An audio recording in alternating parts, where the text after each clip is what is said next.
The stars had always been silent, but now their silence felt like a death sentence. Commander Jacob Martinez stood in the observation deck of the orbital station, staring at the approaching fleet. The screen showed thousands of ships, each one larger than anything humanity had ever built. They moved with purpose, cutting through space like predators closing in on prey. Jacob had spent 20 years in the military, fought in 3 colonial wars, and commanded dozens of missions. Nothing had prepared him for this. "How long?" he asked without turning around. Lieutenant Claire Donovan checked her console, her fingers moving quickly across the holographic display. 72 hours until they reach Earth's orbit. Maybe less if they accelerate, Jacob nodded slowly. 72 hours. 3 days. That was all the time humanity had left to figure out how to survive an enemy they couldn't possibly defeat. The Korvath Empire had announced their arrival 2 weeks ago with a single transmission. Dr. Vincent Hayes had translated it, and his hands had been shaking when he delivered the news to the command staff. "They're not here to talk," Vincent had said, his voice barely above a whisper. "They're here to harvest. Resources, genetic material, anything useful. The rest will be eliminated." The words had spread through the station like poison. Harvest. Not conquer, not occupy. Harvest. Like humanity was nothing more than a crop to be gathered. Down on Earth, 6 billion people tried to process the impossible truth. The governments had held emergency sessions, broadcast to every home, every device, every screen. President Catherine Sullivan had addressed the world from the White House, her face calm but her eyes betraying the terror they all felt. "We face an enemy unlike any we have known," she had said. "But we are humanity. We have survived ice ages and plagues. We have reached the stars. We will face this threat together, united as one species, one people."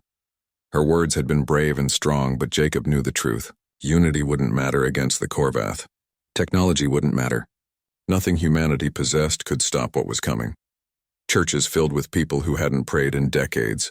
Mosques, temples, and synagogues overflowed with desperate souls seeking comfort, seeking answers, seeking miracles.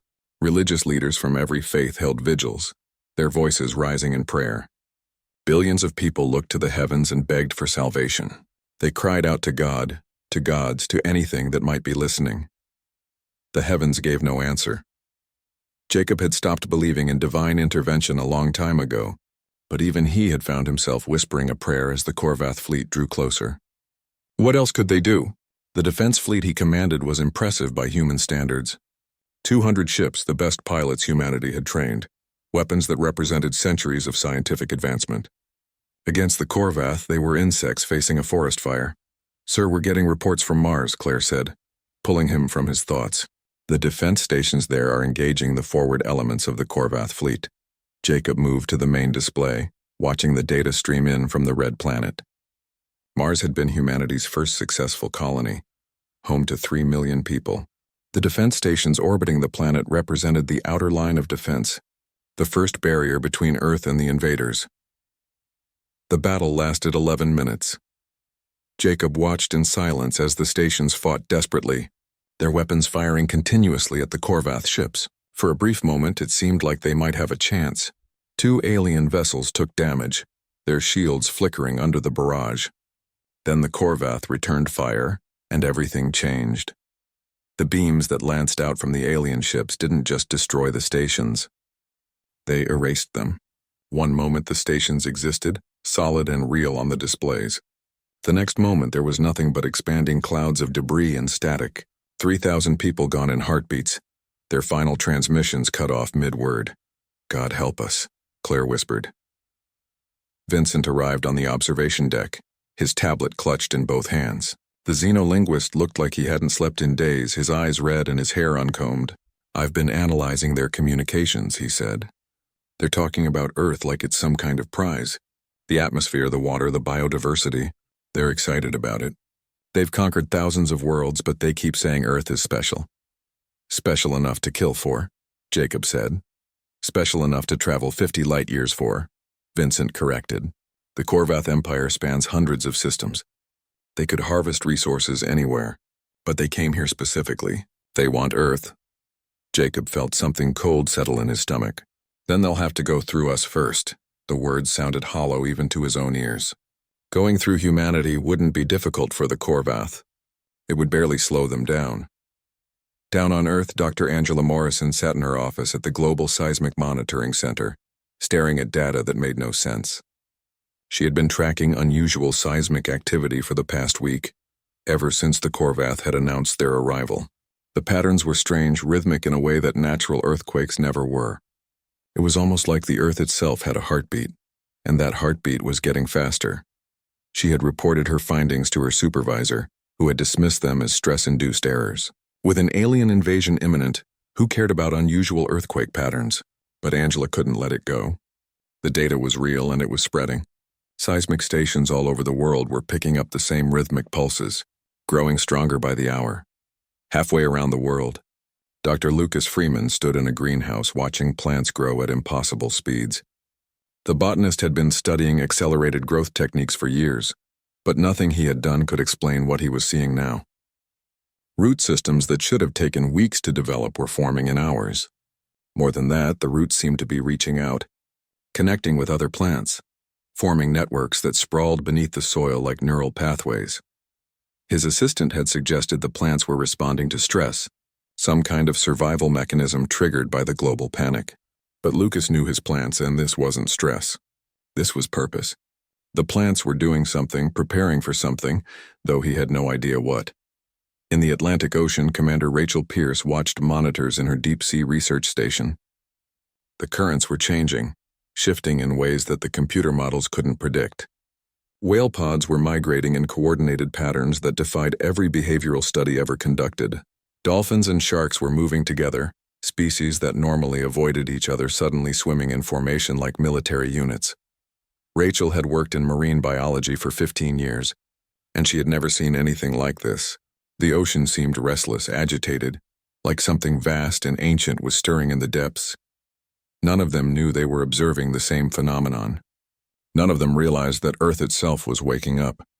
Jacob received updates throughout the day, each one worse than the last. The Korvath fleet had destroyed the Mars colonies, enslaving anyone they deemed useful and killing the rest. Europa Station had gone silent. Titan Base had evacuated, but the transport ships wouldn't reach Earth in time. The solar system was falling piece by piece, and there was nothing humanity could do to stop it. President Sullivan called another emergency session. The world leaders argued about strategy, about evacuation plans, about surrendering versus fighting to the last breath.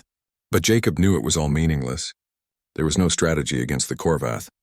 There was no escape. There was only the wait, the terrible countdown to extinction. That night, as Jacob lay in his quarters unable to sleep, he thought about his daughter. She was 8 years old, living with her mother in Colorado.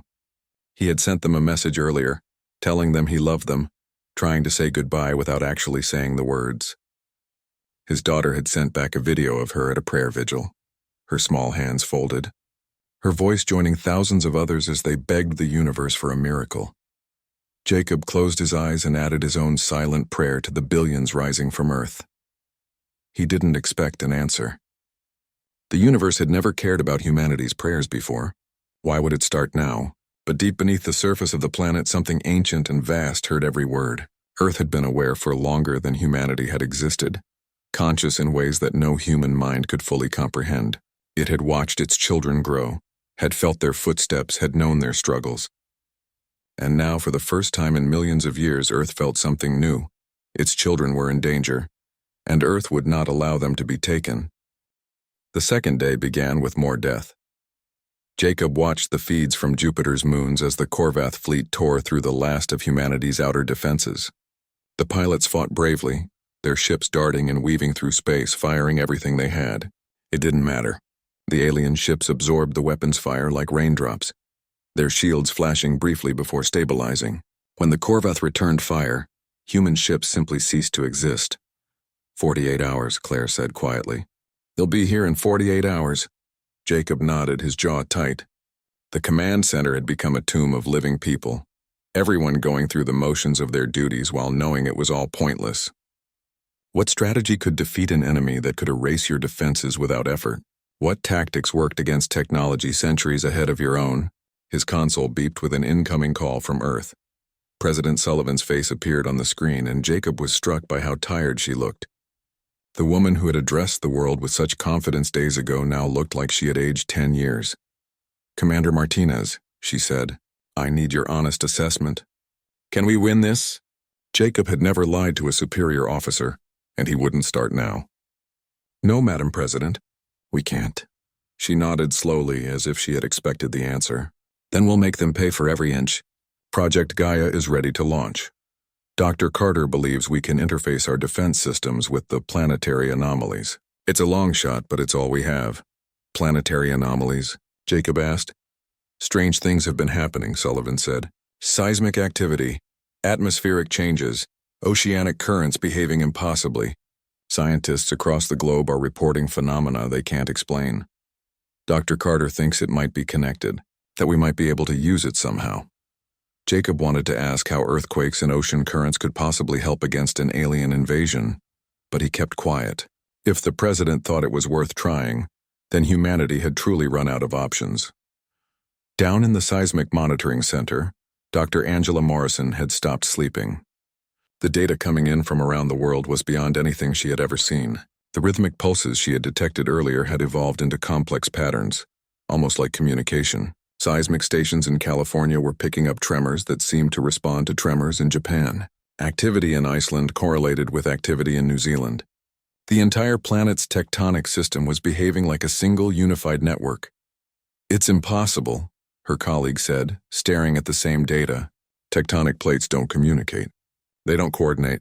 "I know," Angela said, "but they are. Look at the timestamps. These events are synchronized to the millisecond across thousands of miles. That doesn't happen naturally." She pulled up another screen showing magnetic field data. The Earth's magnetic field was fluctuating in ways that matched the seismic patterns. Atmosphere pressure systems were shifting in coordination with both. It was as if every system on Earth was waking up and linking together. "What could cause this?" her colleague asked. Angela had a theory, but it was so insane she was afraid to say it out loud. What if the planet itself was alive? What if Earth had always been conscious, just in a way humans had never recognized? And what if it was responding to the threat hanging over it? She shook her head. The stress was getting to her. Planets weren't alive. They were rock and metal and water, governed by physics and chemistry, not consciousness. But the data didn't lie. In Oregon, Dr. Lucas Freeman watched his plants with growing amazement. The root networks had spread beyond his greenhouse, connecting with trees outside, with grass, with every living plant in the area.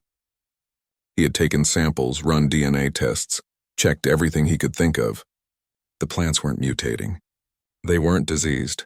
They were simply connecting, forming a living network that sprawled for miles, and they were growing stronger. His assistant had accidentally knocked over a heavy equipment rack that morning, and the roots had actually moved to catch it, preventing it from crushing a row of seedlings. Roots that should have been soft and fragile had demonstrated strength like steel cables. "They're protecting themselves," his assistant had said. "No," Lucas had replied, watching the roots carefully return to their normal positions. "They're preparing. For what, I don't know, but they're getting ready for something." In the Atlantic, Commander Rachel Pierce documented behavior that would have made her career if the world wasn't about to end. Every marine species in her monitoring area was exhibiting coordinated movement. Whales were swimming in formations she had only seen in military exercises. Schools of fish were moving in patterns that seemed almost strategic. Even the sharks, normally solitary hunters, were grouping together. The ocean currents had shifted to support these movements, carrying the marine life where it needed to go with unprecedented efficiency. Rachel had contacted other deep-sea stations and found the same thing happening worldwide. The oceans were organizing themselves. "It's like the whole ocean is becoming one creature," her assistant said. Rachel didn't correct him. She was starting to think he might be right. Captain Derek Hammond was running routine patrols when his fighter system suddenly changed. He was flying over the Pacific when every display in his cockpit flickered and reconfigured. New options appeared that hadn't been there before. His weapons showed increased power output. His shields registered at double their normal strength. His engine efficiency had jumped by 40%. "Control, I'm showing impossible readings here," he said into his comm. "My systems just upgraded themselves. All of them. At the same time." "Copy that, Hammond," the controller replied. "We're getting the same reports from every aircraft in the air." ground vehicles too. Even handheld weapons are showing increased performance. We don't know what's causing it. Derek tested his weapons on a practice target, firing a burst that should have scored the outer ring. Instead, his shots hit dead center with perfect accuracy, and the blast was 3 times more powerful than it should have been. Something's helping us, he said quietly. By the evening of the second day, reports were flooding in from around the world. Military equipment was improving on its own.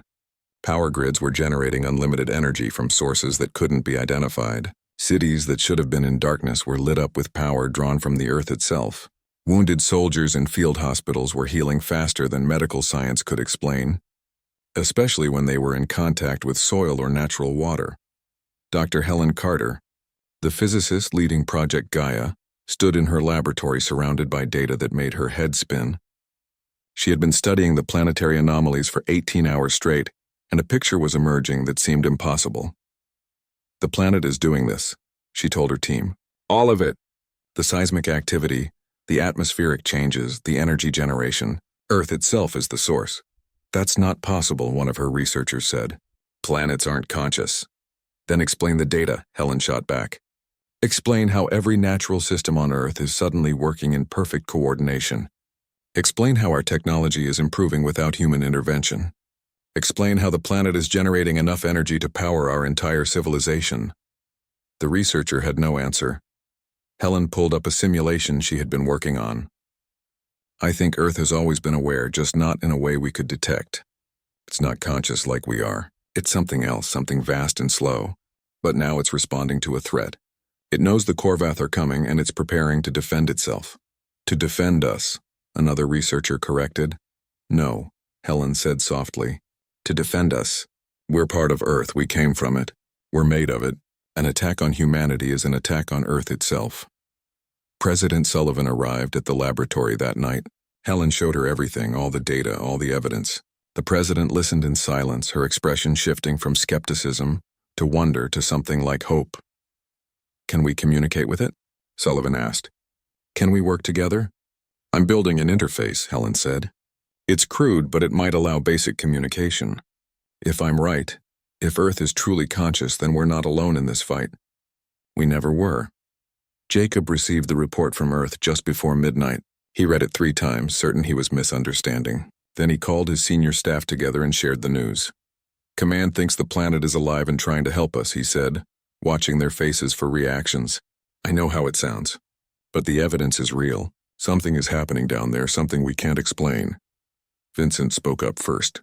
In some ancient religions, Earth was considered a living goddess. Gaia, they called her. Mother Earth. Maybe they knew something we forgot. Or maybe we're all going insane from stress, Claire said, but her voice lacked conviction. Insane or not, we have our orders, Jacob said. We coordinate with whatever this is. If Earth wants to fight, we fight alongside it. He looked out at the stars, at the approaching Korvath fleet that would arrive in less than 2 days. For the first time since this nightmare began, he felt something other than despair. He felt hope. Deep beneath the surface, in the core of the planet where pressure and heat created forces beyond human comprehension, Earth gathered its strength. It had been dormant for so long, aware but passive, content to let its children grow and learn on their own, but now they needed protection and Earth would provide it. The Korvath fleet entered Earth's orbit at dawn. Jacob watched them come, thousands of ships blotting out the stars, their hulls gleaming with alien metal that seemed to absorb light. They moved into position with mechanical precision, surrounding the planet like a noose tightening around a neck. The harvest ships were the largest, vast vessels designed to strip a world of everything valuable. Behind them came the warships, sleek and deadly, their weapons already charging. All defense platforms are active, Claire reported. Earth-based batteries are online. The fleet is ready. Jacob looked at his command staff, seeing his own fear reflected in their faces. They all knew this was humanity's last stand. If Earth couldn't help them, if the planetary anomalies were just a strange coincidence, then they would all be dead before sunset. Open a channel to all ships, he said. Let them hear this. The comm channel opened, connecting him to every human pilot, every soldier, every person who would fight in the next few hours. Jacob took a breath and spoke from the heart. This is Commander Martinez. I won't lie to you. We're facing an enemy we can't beat with our technology alone. But we're not alone. Something is happening on Earth. Something none of us fully understand. The planet itself is waking up, and it's waking up angry. So we're going to do our jobs. We're going to fight with everything we have. And we're going to trust that our home, our Earth, will fight alongside us. Humanity has never surrendered. We won't start today. The first Korvath harvest ship began its descent toward New York City.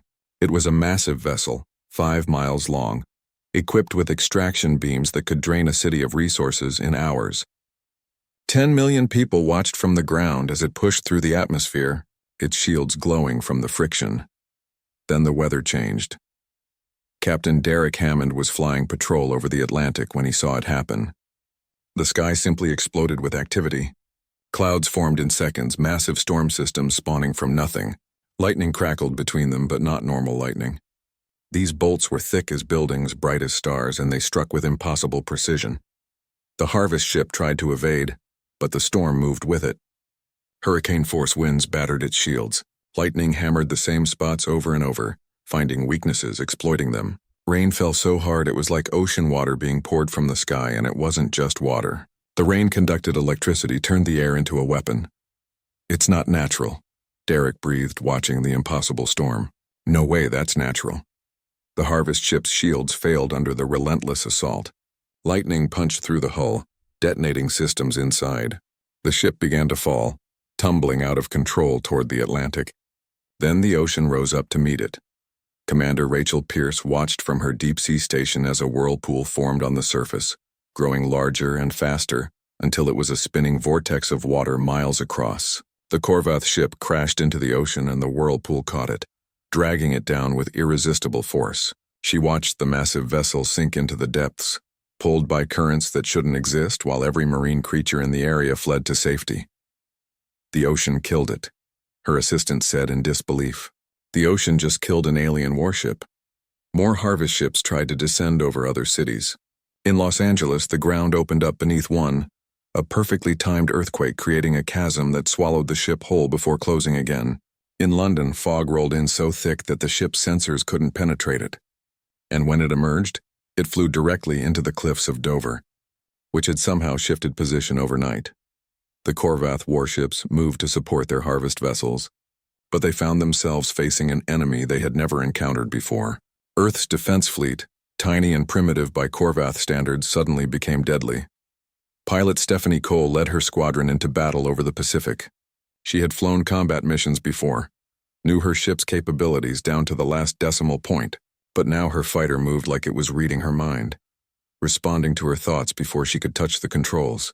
Her weapons locked onto targets that weren't even visible yet, predicting where the enemy would be seconds before they arrived. "How are we doing this?" her wingman shouted over the comm. "I don't know," Stephanie said, destroying 3 Korvath fighters in rapid succession. "Just don't question it."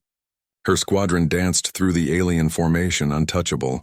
Every shot they fired found its mark. Every evasive maneuver worked perfectly. It was like something was guiding them, helping them, protecting them. 20 human fighters destroyed 60 Korvath ships without taking a single casualty. On the ground, the fighting was even stranger. Lieutenant Benjamin Shaw's infantry unit had been positioned in the Oregon forests, part of the ground defense against Korvath landing troops. When the alien dropships touched down and their soldiers emerged, Benjamin expected a massacre. The Korvath troops were 7 feet tall, armored in technology that could withstand anything humanity had developed. Then the forest attacked them. Benjamin watched in shock as tree roots erupted from the ground like striking serpents, wrapping around Korvath soldiers and dragging them down. The roots were impossibly strong, crushing alien armor like paper. Trees swayed despite there being no wind, their branches swinging like clubs, striking with enough force to dent metal.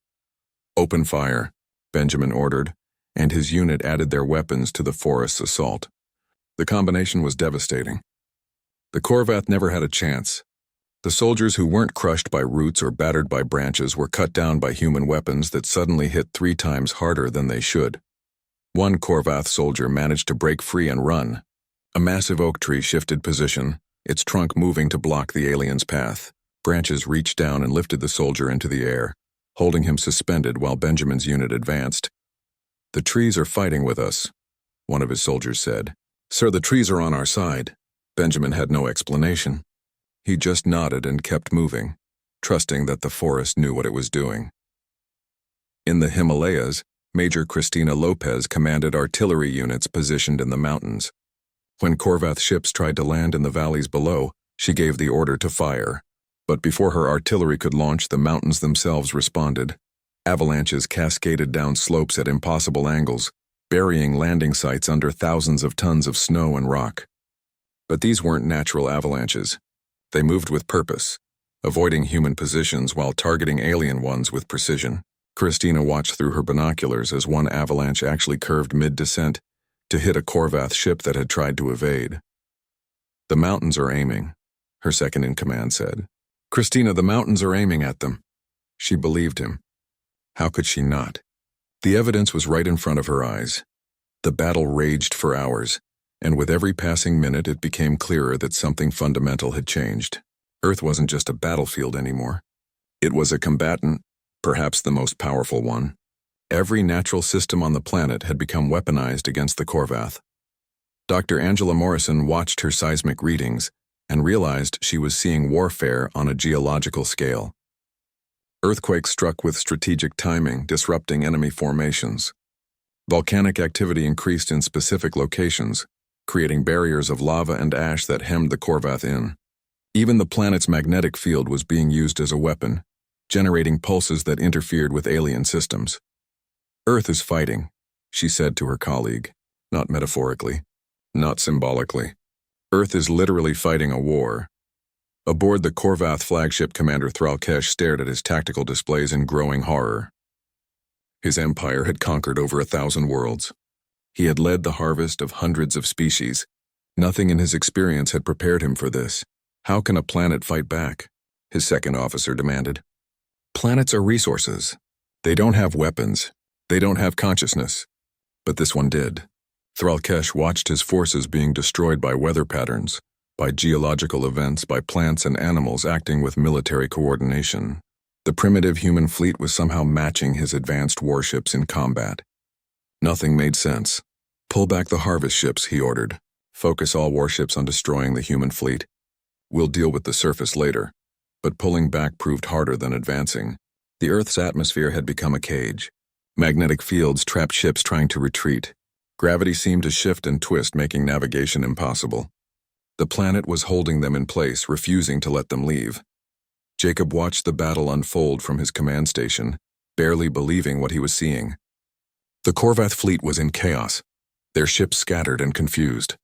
His own forces were fighting better than they ever had, as if they had trained for this battle their entire lives. "Sir, we're receiving data from Dr. Carter," Claire said. "She's established a connection with whatever is controlling all this. She says Earth is fully conscious now and it's committed to protecting us." Jacob let out a breath he didn't know he had been holding. "Then tell Earth we're grateful for the help, and ask if it has any suggestions for finishing this fight." The answer came not in words, but in a feeling that Jacob sensed more than heard, a presence vast and ancient acknowledging him, and with that presence came a simple message. The battle entered its second day, and the Korvath began to understand fear. Commander Thralkesh had sent a distress signal to the nearest Imperial fleet, but help was weeks away. His forces were trapped in orbit around a planet that fought back with weapons he couldn't comprehend. Weather, geology, biology, everything on this world had become hostile. His harvest ships were destroyed or disabled.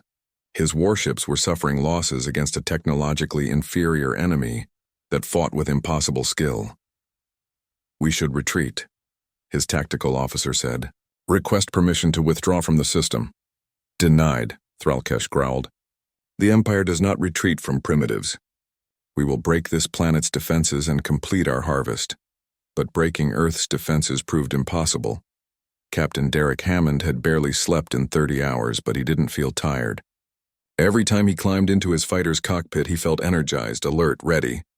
His squadron had destroyed more enemy ships than any other unit in the fleet, and they had done it without losing a single pilot. It shouldn't have been possible, but it was happening. "I think the planet is keeping us alive," his wingman said during a brief refuel. "I've been shot at least 20 times. The shots should have hit. They missed by inches. Every single one. Derek had noticed the same thing. Enemy fire that should have vaporized him somehow missed or hit non-critical systems. His fighter took damage but never enough to kill him. It was like something was protecting him, guiding the bullets away. "Earth won't let us die," Derek said. "Not while we're fighting for it." The thought should have been crazy, but it felt right. True. He was a child of Earth, born from its soil, breathing its air, drinking its water. Of course it would protect him. Of course it would keep him safe while he defended it. His squadron launched again, diving back into the battle with renewed confidence. They weren't just pilots anymore. They were Earth's warriors, fighting with the full power of their world behind them. On the ground, Sergeant Kyle Morrison led his unit through what remained of a small town in Montana. The Korvath had landed troops here, trying to establish a ground base.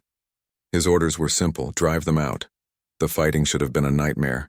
The Korvath soldiers were bigger, stronger, better equipped. But Kyle's unit moved through the battle like they had done this 1,000 times before. They knew where to go, where to shoot, where to take cover. It was instinct, but not their own instinct. Something was guiding them. One of Kyle's soldiers took a hit, a plasma blast that should have killed him instantly. The man went down hard, screaming. Kyle dragged him behind cover, expecting to find a corpse. Instead, he watched in amazement as the wound began to close on its own. "Put him on the ground," Kyle ordered. Directly on the soil. They laid the wounded soldier on the bare earth, and the healing accelerated. Within minutes, the burn had reduced to a scar. Within half an hour, the soldier was back on his feet, weak but alive. "The earth heals us," one of his unit said in wonder. "When we touch it, when we connect with it, it heals us." Kyle tested it himself, pressing his hand against the soil. He felt something flow through him, energy and strength washing away his exhaustion. It was real. Earth was keeping them alive, healing their wounds, giving them the strength to continue fighting. "Stay close to the ground," he ordered his unit. "Use natural cover. The planet will protect us if we let it." They pushed forward with new confidence, trusting in something greater than themselves. The Korvath fell back, confused and afraid. How could these primitive creatures keep fighting? They should be exhausted, wounded, broken. Instead, they grew stronger with every engagement. In the deep ocean, Commander Rachel Pierce coordinated an attack on Korvath underwater vessels. The aliens had sent submarines into the depths, trying to harvest mineral resources from the seafloor. But the ocean had other plans. Rachel watched her monitors as whales attacked in coordinated groups, their bodies slamming into alien hulls with devastating force. Sharks tore at external sensors and weapon systems. Even schools of smaller fish contributed, clogging intakes and exhausting systems. But the strangest sight was the water itself acting as a weapon. Pressure waves formed around the Korvath vessels, crushing them from all sides. Currents pulled them off course, smashing them into underwater mountains. The water temperature around enemy ships would suddenly spike or plunge, shocking their systems. The ocean was fighting with intelligence and purpose, and the Korvath submarines didn't stand a chance. "All enemy vessels destroyed," Rachel reported to command. "The ocean is clear." She felt a moment of connection then, a sense of vast awareness beneath her. The ocean knew she was there, knew she was helping defend it. And it was grateful. The feeling faded quickly, but it left her shaken and moved. She had spent her career studying the ocean, and now she understood that the ocean had always been aware of her too. Dr. Helen Carter had been working non-stop on her interface with Earth's consciousness. The connection was crude, limited to basic feelings and images rather than words. But it was enough.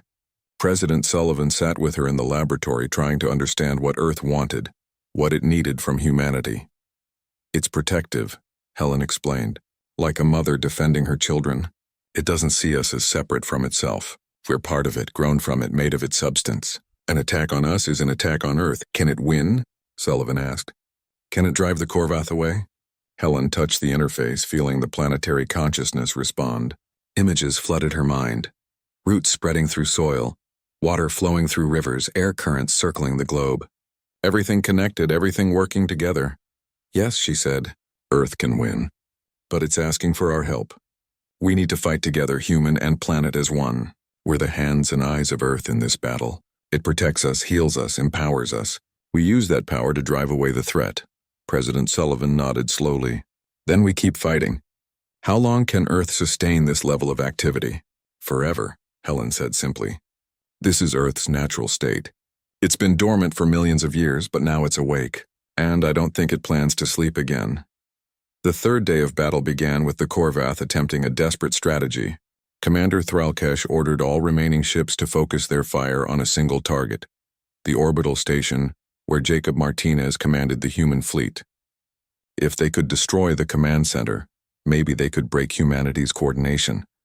Hundreds of alien ships converged on the station, their weapons charging for a massive simultaneous strike.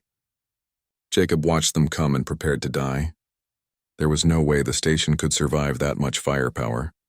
Then Earth's magnetic field shifted. The change was sudden and dramatic.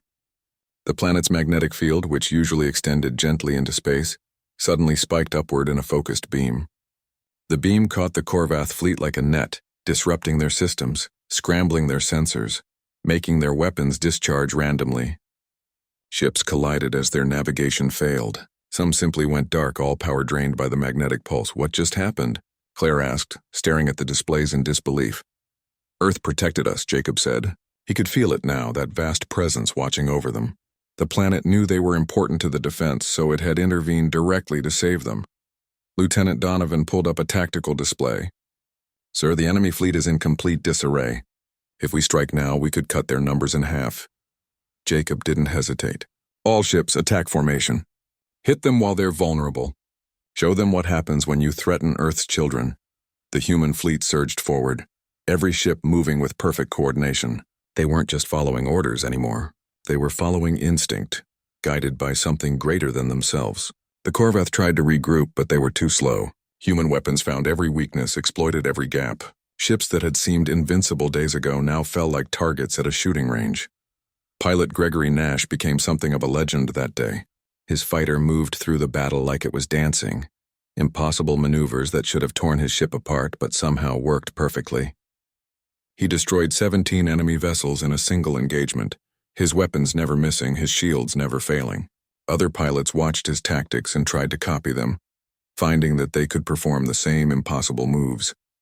Earth was teaching them how to fight in space, sharing knowledge that no human had ever possessed. On the surface, Lieutenant Benjamin Shaw's unit had pushed deep into Korvath-held territory. The forest around them had become like a living army, attacking anything that threatened them, providing cover and concealment. Trees moved to block enemy fire. Roots reached up to trip alien soldiers. Even the grass seemed to grab at Korvath feet, slowing them down. This is the strangest combat I've ever seen, one of Benjamin's soldiers said. The whole world is fighting with us. Benjamin nodded, feeling the truth of it. They weren't alone. They had never been alone. Earth had always been there, silent and patient. But now it had revealed itself as their greatest ally. By the end of the third day, the Korvath fleet had been reduced to less than half its original size. The aliens were in full retreat, trying desperately to break free of Earth's orbit. But the planet wouldn't let them go. The fourth day of battle would be the last. Commander Thralkesh made his final desperate move as dawn broke over Earth. His scientists had been working through the night on a weapon of last resort, a gravity bomb capable of destabilizing a planet's core. If the Korvath couldn't harvest Earth, they would ensure no one else could either. The Empire didn't tolerate defeat. Better to destroy the prize than leave it for these impossible humans and their living world. Dr. Vincent Hayes detected the weapon charging aboard the Korvath flagship. His hands shook as he read the data, understanding what it meant. Commander Martinez, they're preparing to destroy the planet. They have some kind of core bomb. Deployment in 45 minutes. Jacob felt his blood run cold. All their victories, all Earth's protection, would mean nothing if the Korvath succeeded. A planet couldn't defend against its own core being torn apart. Can we stop it? Not with our weapons, Vincent said. The flagship's shields are still too strong. We'd need hours to break through, and we don't have hours. But Earth had heard the threat through the connection Dr. Carter had established. Deep beneath the surface, in the molten heart of the planet, something ancient and powerful stirred with anger. Its children were winning. The invaders were beaten. And now they dared to strike at Earth's very heart? That would not be permitted. The ground began to shake worldwide. Dr. Angela Morrison watched her seismic monitors light up with activity that made everything before seem like whispers. Tectonic plates shifted with purpose, releasing energy that had been building for millions of years. But this wasn't destruction. It was focus. Volcanoes erupted across the globe in perfect synchronization, but the lava and ash didn't flow randomly. They rose into the atmosphere in massive columns, connecting with each other, forming a network of superheated gas and particulate matter. The columns twisted and merged, creating a shield of volcanic material that encircled the entire planet. Captain Derek Hammond watched from his fighter as the shield formed, a barrier of fire and ash and electromagnetic force. Nothing could penetrate it from outside. More importantly, nothing could penetrate it from inside either. The Korvath fleet was completely trapped. "They're in a box," Derek breathed. Earth just put them in a box. The volcanic shield wasn't just a barrier. It was a weapon. The ash and gas interfered with Korvath sensors and communications. The electromagnetic pulses disrupted their systems. The heat stressed their shields. And through it all, Earth's magnetic field pulsed in waves that drained power from alien ships faster than they could regenerate it. Commander Thralkesh watched his weapon charge, knowing it was his last chance. The gravity bomb reached critical mass, ready to deploy. He gave the order to fire, but nothing happened. The bomb systems had gone dark, drained by the same magnetic pulse that was crippling his fleet. "Recharge it," he screamed. "Use emergency power." But there was no power left to use. Earth had taken it all. President Sullivan stood in Dr. Carter's laboratory, her hand on the interface, feeling the planet's consciousness. It was overwhelming, vast beyond comprehension, but also gentle, protective. She understood now what Earth wanted, what it had always wanted, to nurture its children, to watch them grow, to protect them when they needed protection. "Thank you," she whispered, tears streaming down her face. "Thank you for saving us." The response came as a feeling of warmth, of love, of a parent proud of its children for fighting so bravely. Earth had always known humanity would face this test someday. It had prepared them without them knowing, made them strong and resilient, given them the tools they would need. And when the moment came, Earth had been ready to stand beside them. Lieutenant Claire Donovan coordinated the final assault from the command station. Every human ship still capable of fighting moved into position, surrounding the trapped Korvath fleet. The aliens tried to defend themselves, but their systems were failing, their shields flickering, their weapons misfiring. "All ships report ready," Claire said to Jacob. "Awaiting your order." Jacob looked at the display showing the Korvath fleet, once mighty and terrifying, now broken and helpless. He thought about the Mars colonies they had destroyed, the people they had killed, the harvest they had planned. He felt no mercy. "Fire everything," he ordered. "And this." The human fleet opened fire in unison, and Earth amplified their weapons. Energy beams that should have been weak became devastating. Missiles that should have been slow became lightning fast. Every shot found its target, and every target died. The Korvath flagship tried to run, its engines burning at maximum as it attempted to break through the volcanic shield. Captain Derek Hammond pursued it, his fighter moving with impossible speed. He could feel Earth guiding him, showing him exactly where to shoot, exactly how to fly. He fired a single shot that punched through the flagship's weakened shields and detonated its main reactor. The massive vessel exploded in a ball of fire that lit up the volcanic shield like a second sun. Commander Thralkesh died, never understanding how his empire had been defeated by a primitive world and its even more primitive inhabitants. The battle ended within an hour. Not a single Korvath ship escaped. Earth's magnetic fields and volcanic shield ensured that every alien vessel was destroyed, their wreckage pulled by carefully controlled gravity into trajectories that would send them into the sun. No evidence would remain of their invasion except in human memory. As the last enemy ship died, the volcanic shield began to dissipate. The ash and gas settled back into the atmosphere. The eruptions calmed, the tectonic activity quieted, but Earth didn't return to dormancy. The planet remained awake, aware, watchful. Lieutenant Benjamin Shaw stood in the Oregon forest that had fought beside him, his hand on the bark of an oak tree that had saved his life. He could feel something through the wood, a presence, an awareness. The tree knew he was there. The forest knew. Earth knew. "Thank you," he said quietly, "for everything." The tree didn't respond in words, but Benjamin felt a sense of acknowledgement, of kinship. He was part of this forest, part of this planet. He always had been. Now he just understood it better. Sergeant Kyle Morrison helped his wounded onto medical transports, watching in amazement as soldiers who should have been crippled walked with only minor injuries. The Earth had healed them throughout the battle, keeping them alive, keeping them fighting. Now that the battle was over, that healing continued, ensuring that everyone who had fought for the planet would survive. "We won," one of his soldiers said in disbelief. "We actually won." Kyle nodded, looking up at the sky where the volcanic shield was fading. "We had help. The best help possible." Commander Rachel Pierce surfaced her research station to find the ocean calm and peaceful. The whales were still there, circling protectively. The dolphins chattered happily. The sharks patrolled with purpose. The ocean had become a guardian, and it would remain one. Any future threat would face not just humanity, but the full power of Earth's oceans. She thought about her career studying marine life, all the years of research and observation. She had been so focused on understanding the ocean that she never realized the ocean was understanding her right back. That would change now. Humanity would have to rethink everything they thought they knew about their world. Dr. Helen Carter refined her interface over the following days, making the connection between humanity and Earth clearer and stronger. President Sullivan used it to communicate regularly, establishing a partnership that would change human civilization forever. "What do you need from us?" Sullivan asked the planet through the interface. The response came as images and feelings: harmony, balance, respect. Earth didn't want worship or sacrifice. It wanted its children to live well, to grow and thrive, but to remember they were part of something larger. To care for the world that cared for them. It was a covenant, a sacred promise between humanity and the planet that had given birth to them. Jacob Martinez addressed the solar system from his command station. His message broadcast to every human colony, every ship, every survivor. "We have won the greatest victory in human history. We faced an enemy that should have destroyed us, and we survived. But we didn't do it alone. Earth itself rose to defend us, revealing a consciousness we never knew existed. We are not masters of this planet. We are its children, and it is our mother. From this day forward, we must honor that relationship."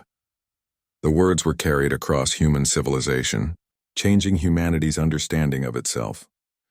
Dr. Angela Morrison published her seismic data, showing the world how Earth had fought as a unified system. Dr. Lucas Freeman shared his research on plant networks, demonstrating the planet's biological awareness. Commander Rachel Pierce documented the ocean's coordinated defense. The evidence was overwhelming and undeniable. Earth was alive, conscious in a way humanity was only beginning to understand, and that consciousness was benevolent, protective, nurturing. Religious leaders struggled to reconcile this revelation with their faiths. Some said Earth was God's creation, a gift that had always been more than it seemed. Others said Earth was itself divine, the goddess returned. Arguments and debates filled the airwaves, but President Sullivan cut through the theological disputes with practical wisdom. Whether Earth is God or made by God or something else entirely doesn't matter. What matters is that Earth protects us, and we,